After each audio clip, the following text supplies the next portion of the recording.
Assalamualaikum warahmatullahi wabarakatuh. Perkenalkan, nama saya Akbar Umar, NIM L0211910179. Pada kesempatan kali ini saya akan menjelaskan salah satu jurnal yang berjudul Rehabilitasi Mangrove di Pantai Alo, Kepulauan Karangkelang, Taulan menggunakan Propagul Rhizopora mucrotalam yang diusun oleh Adi Suryawan dari Balai Penelitian dan Pengembangan Lingkungan Hidup dan Kehutanan Manado.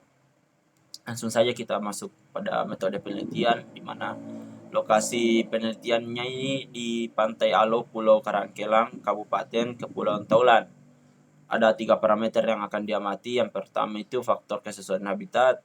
Yang kedua, persen hidup tanaman rehabilitasi diukur pada 2 waktu untuk mengetahui tren keberhasilan. Yang ketiga, pertumbuhan tanaman yang berhasil hidup. Adapun prosedur penelitian ini dilakukan dengan 6 perlakuan. Yang pertama itu ditanam dengan formasi 1-4. Yang kedua, bambu kerucut atau K2. Yang ketiga itu bambu batang atau K3. Bambu pagar atau K4. Akar napas atau K5. Bambu jepit atau K6. Adapun analisis data, di mana data persen kecambah, persen hidup tanaman, tinggi dan diameter dianalisis dengan metode sidik ragam untuk mengetahui pengaruh perlakuan, dan dilanjutkan dengan uji metode Duncan. Apabila diketahui ada pengaruh nyata dari perlakuan yang diterapkan, maka dilakukan dengan analisis data menggunakan SPSS16. Baiklah, kita masuk di hasil. Pada hasil yang pertama itu, pada perlakuan K1, Propagallum disusun membentuk model perakaran tunjang pada R, Mucronata dewasa. Perakaran tunjang memiliki kemampuan menjerap sedimen dan meredam gelombang laut yang baik, sehingga model ini dapat tekanan gelombang laut lebih tinggi dibanding model perakaran lainnya, sehingga gelombang perakaran belum maksimal menyebabkan Propagallum mudah tercabut. Hal ini disebabkan karakter pertumbuhan akar yang lambat. Perakaran R. mucronata hanya tumbuh sepanjang 10 cm pada umur 11 minggu. Hal ini dibuktikan dengan hilangnya 2-4 Propagallum di titik penanaman. Berdasarkan persen hidup penanaman K1 dikelompokkan dalam gagal.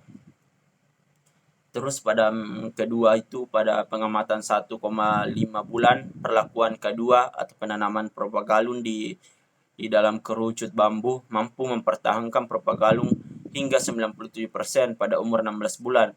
Sebanyak 78% telah menjadi tanaman mucronata, dan pada umur 48 bulan, persen hidup tanaman turun hingga 3%.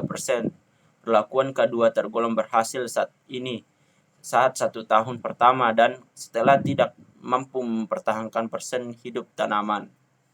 Terus yang ketiga itu, pada perlakuan ketiga atau penanaman bambu menunjukkan efektivitas perlakuan dengan mempertahankan Propagallum tinggal di dalam bambu hingga 98% pada umur 1,5 bulan. Berdasarkan pada 16 bulan perlakuan ini termasuk berhasil dengan persen hidup tanaman 76% pada umur 48 bulan.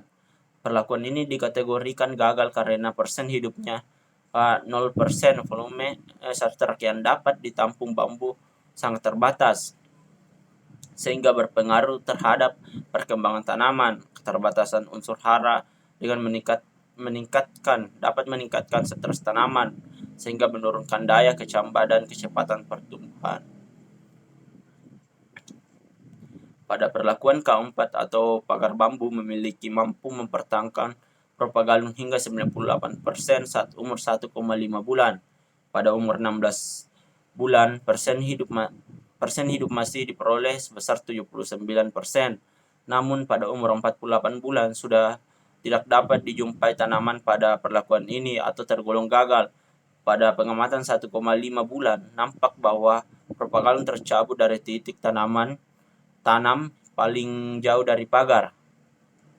Pada perlakuan kelima, diperoleh persen hidup sebesar 92% pada umur 1,5 bulan. Persen hidup menurun pada umur 16 bulan menjadi 68%. Persen hidup semakin rendah pada umur 48 bulan, yaitu 80%. 18%. Persen hidup ini paling tinggi di antara perlakuan lainnya berdasarkan uji rata-rata Duncan.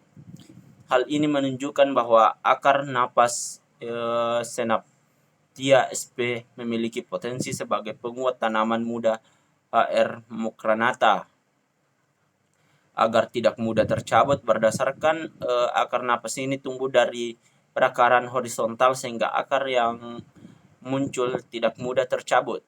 Terus pada perlakuan ke-6 atau bambu jepit memiliki persen hidup tanaman hingga 100% pada umur 1,5 bulan. Pada umur 16 bulan, perlakuan ke-6 memiliki persen hidup sebesar 72%, sedangkan pada umur 48 bulan hanya 1%. Pada umur 48 bulan, bambu tercebit yang dipasang sudah tidak ada, sedangkan pada umur 16 bulan berdasarkan dokumentasi, bambu penjepit masih ada. Jadi selanjutnya itu adalah kesimpulan dari jurnal yang saya presentasikan, yaitu di mana persen hidup dari R. mukranata di pantai Alo tergolong berhasil pada umur 1,5 bulan, sedangkan pada umur 48 bulan tergolong gagal. Perlakuan yang diterapkan berpengaruh nyata terhadap tingkat keberhasilan tanaman dan tumbuhan. Nutrisi substrat yang rendah menyebabkan pertumbuhan R. mukranata lebih rendah dibanding beberapa referensi. Sebagai bentuk penguat tanaman, mampu mempertahankan tanaman muda dan mengurangi stres pada pertumbuhan akar dan batang. Perlakuan kelima memiliki persen hidup dan pertumbuhan tertinggi pada akar pengamatan sampai umur 48 bulan, sedangkan persen hidup terendah terjadi pada K1. Mungkin itulah yang sempat saya presentasikan pada kesempatan kali ini. Lebih dan kurangnya mohon dimaafkan. Wabillahi taufiq wal hidayah. Wassalamualaikum warahmatullahi wabarakatuh. Terima kasih sebelumnya.